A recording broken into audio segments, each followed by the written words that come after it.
We're back. You're watching Uongozi Today. Just looking at the editorial cartoons, this is what Gado has done for us today. And this is the office of the president 24/7. It seems this is a 24/7 ATM. As you can see it there with a posse of goons walking to cash out from the ATM, walking away with words of cash. And of course, you can see this is under the watch of government. So is the state a criminal enterprise? That is what is being depicted here today inside the Standard. You can actually look at the editorial cartoon there. So what do you think about the office of the president being an ATM as depicted by Gado? We have the Daily Nation. I go, we all go, right? This is what is the current state of play, looking at Meru County government. And she's about to exit with her guitar there, right? It's been making a very distorted and giving this discordant chords that is not going well with the MCS, so to speak. They're not seeing eye to eye now. She's calling for the dissolution of us. And we'll also talk about this, harking back to what we had in 2013. We had Governor Kifuza Kifwana, who was in the same spot as well, where Kawira is, and it had to take the government to dissolve the county of Makueni. And by the way, after that, they really had a nice happy medium, and it was one of the sterling counties, so to speak. This is in the Daily Nation. All right, and you know Jenga, and this is how it seems that we have the National Dollar Committee, which is predicated now on a Jenga that is about to fall. The cost of living seems to be picked from that particular Jenga. That is one of the blocks there. We have IBC as another block, gender rule is another block, opposition is another block, that is official opposition. Devolve funds, these are some of the salient issues that have been broached during the National Dialogue Committee. And remember as well, an extension of a day or so next week, where they will be meeting the governor or the treasury of the CS of the Treasury, that is Professor Njuguna Ndu, next week. This is the current state of play as far as the National Dialogue Committee is concerned. War on drugs. This festive season, our children are at home, and we need to keep our eyes peeled, keep out our ears as well. This is where they get into all manner of ills. Drug being a problem right now, it's almost a national emergency. Because many young people are in rehabs, many young people have committed or they've died by suicide, and this is what we have had from Stano today inside the People Daily. Right, we continue pace with the conversation regarding the G2G deal that seems to be wreaking a lot of, bad smell, so to speak, and we have Dr. Martin Olo, who has a different opinion, according to Dr. Barak Muluka. It's the same opinion. He takes a cynical approach on grave matters. You know, he's a student. And you saw the way Barak came to studio. His face is very contorted and serious. Today is and he's not smiling. Very serious. Yeah, he's not smiling.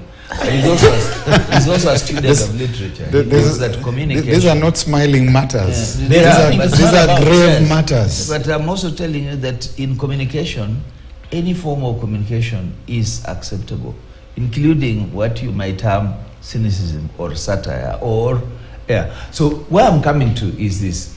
First, there was no G2G. If there was, let the government put the details in the open. It's not a question but there's a mention of the National Oil Corporation.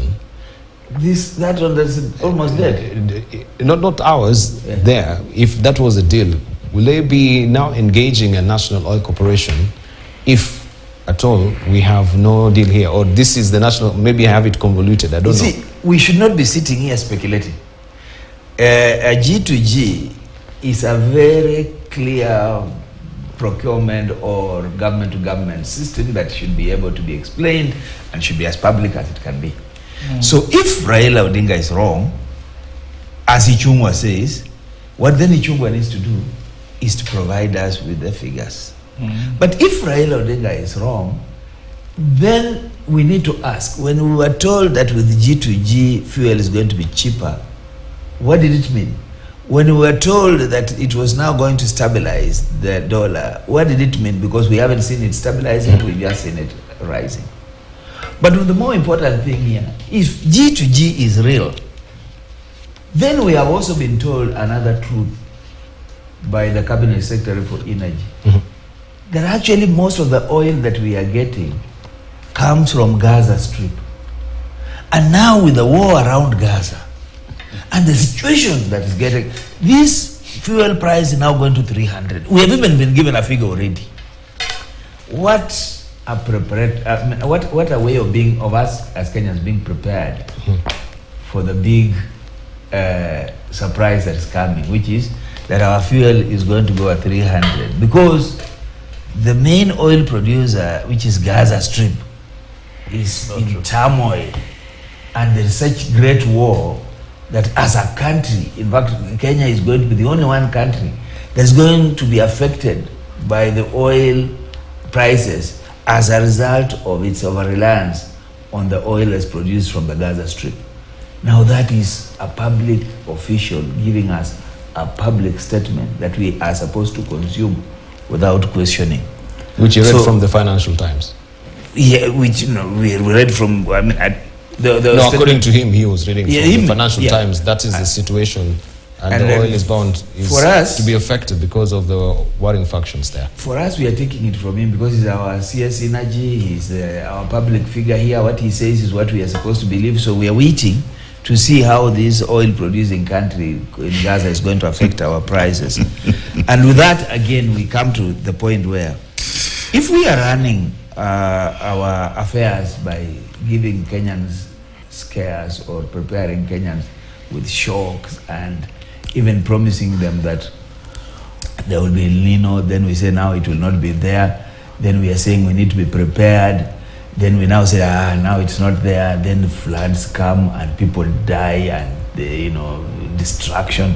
Right now, I don't know where you live, but from where I stay, over the last 1 week, electricity is either flickering, coming on and off. This morning I woke up, as I was preparing, power went off, I left the house, no power.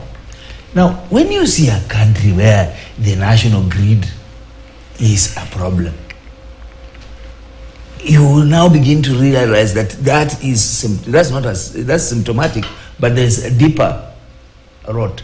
We've talked about, even sitting here, if you live here now, going to Isiolo, going towards Marsabit, the floods, the oceans that you see, because the river, the waters are just flooded all over the place.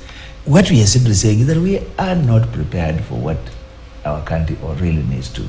So rather than deal with basics, we are very busy with things that don't add up. We have talked about oil and the scam. We've not even talked about the 17 billion scam and so on. Basically, what we are doing is that we are lying to ourselves and not expecting that Kenyans will wake up one day and find out, so what's the truth? So we are in a place where we need to question ourselves. For how long is truth going to be relative? Is truth going to be dependent on what we are told? Or is truth something that can stand on its own, can actually be verified? So when we see these things, we have to ask. The only thing that I've said, which I'm repeating, is that this government hasn't asked for anybody's help. You've seen the president telling us that he has the most competent cabinet and the team has now gelled together. So when you see even one of them not delivering, know that it's a collective effort. Because then how do you question one person? And yet the captain is happy with the ship the way it is and is steering it very well. Well, so we can go back to where the president also was with the cabinet castigating them, that he knows much more from his docket than that was before. So now seems maybe they've gone for some transitioning and transformative changes courses that are now they're competent enough. Maybe Barak can tell us more so that we go sequentially. This is cynicism, and cynicism does not help us. We are talking about grave national issues. We are talking about a country that is broke. We are talking about a shilling that is in free fall. We are talking about a dire food situation. We are talking about inability to deal with natural disasters. Therefore, we cannot afford to come here and speaking to the nation, and Kenyans are watching, and we seem to be gleefully looking at what is happening, and sometimes even telling Kenyans, and I've seen leaders from the political opposition saying things like, yes, suffer, take the beating for the decision you made, as if we are demonizing the democratic decision that people made. People make decisions, and I want to believe that President William Ruto won the election, contrary to what I've heard some people saying that Serikali Bandia. Now, winning an election and then running the country and the government efficiently are two different things. And therefore, you have got the political opposition. And the role of the political opposition is to put the government on its toes by offering alternative perspectives, not by telling us, oh, now look, this is what you did, kuleni ujeuri wenu. That cynicism is not going to help the country to move forward. We must accept, if the cabinet is weak, we should point out that the cabinet is weak, and we should point out and call out individuals whom we think should be removed or should even be forced out. And if we so desire, we have got the avenues, the mechanisms of removing them, including even removing the president himself, if we think that he needs to be removed. But we cannot spend the next 4 years wallowing in cynicism and saying, oh, so this is what we have, they cannot do anything. It is our country, and we have got a stake in it. If we think it is being mismanaged, if we think it is being ruled the wrong way, then we should call it out, including saying that we want it to be removed. Right, because when you talk about also decision and policy making, especially with the current administration, there seem to be, an ad hoc way of doing it, because they'll come with a policy, then there's a gazette notice, then it will be gazetted again, then it will be put to the public participation, and it's just one of the many that we've talked about on this particular forum. Lately we've actually now seen the national ID as well, and that particular passport, and also for the lands ministry as well, coming up with 100% increment on some of the rates as well, and people now going to courts and challenging that. There was no public participation. We've seen the ports in Mombasa. People have gone to court to challenge that because those fees were not embracing the public and their views as well. So there seemed to be a very disjointed move with this particular machinery. Every cog there is moving maybe in different directions. You'll find they go to the National Dialogue Committee, we'll have the Treasury saying, the dollar is not affected by the Hamas and Israel war. We'll have now the CS of energy coming to say, now, we'll be paying 300 shillings because of the ongoing war. I've read from the Financial Times that this is bound to affect the price of oil. And the markets are not indicating that. You see, the barrel of oil is going to $83 per barrel. So he comes again and recants on that particular statement he said regarding the 300 shillings. That's, that is what sort of, he was speaking out of turn. He was not really very thoughtful on what he said, so he recanted on that as well. Yeah. There are three things, Dibal, I just want to share with the viewers this morning. One is that I'm happy the president seems to be watching this program, because when he lambasted his ministers the other day, we told the president it is not important to lambast the ministers because no person is born knowing how to run a ministry. Every person must be taken through the routine of briefing, understanding the etiquette and what to do and what not to do. And we requested him to take a retreat, which he did, and also not to be condemning his ministers. Now you can see he has changed the tone, and I'm happy about that, because we just want to advise him again that it is not just about him changing the tone. he must allow his team to improve their communication. Communication in the sense that when the deputy president talks about fake engineers, the image we are sending to the rest of the world is that Kenyans are fake engineers. The last time I knew, we have well-educated engineers, we have well-educated public service, experienced. What needs to be done is to encourage them to perform. And what happens usually in normal government, and this is advice to the president, is that cabinet meetings are meant to be clearing house for any decision the government makes. That's why a minister, once he has a raft of ideas that he wants to put across, he takes it to the cabinet, he prosecutes his paper, and he will benefit from the wisdom across the floor in the cabinet meeting. And it cannot be said that 22 Kenyans or even 25 Kenyans in the cabinet, including advisors, are all ill-equipped to know what is normal and what is not normal. The thing that I read about this regime is that there is very scanty discussion in the cabinet because some of the ideas are already arrived at because people have the profit motive. Instead of thinking about what makes sense to Kenya, is that when they have profit motive, they want to pass papers without interrogating.